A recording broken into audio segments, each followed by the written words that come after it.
আমরা ইউনূস স্যারকে অলরেডি সংবাদ দিয়ে দিচ্ছি, আমাদের শুকনো খাবারের ব্যবস্থা করতে হবে।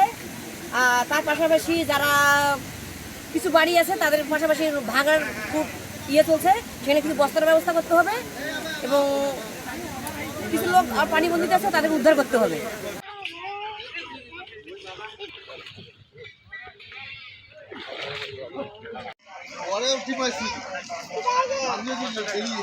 যদিও আমরা দেখলাম যে এখানে আমাদের যে সিঙ্গিবাড়ি 1 নম্বর ওয়ার্ডের এখানে আমাদের একটা রাস্তা চলে গেছে, তার ফলে কিছু বাড়ি ঘর লোকজন পানিবন্দী হয়েছে।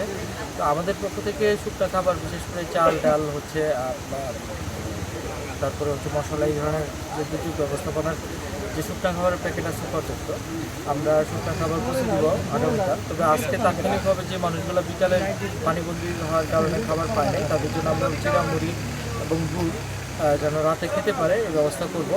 আর আশা করি কালকের মধ্যে আমাদের এই সকাল থেকে আমাদের যে পয়েন্টে বাঁধ ভেঙে গিয়েছে সেখানে আমরা পয়েন্টের বাঁধটা মেরামতের ব্যবস্থা নিব।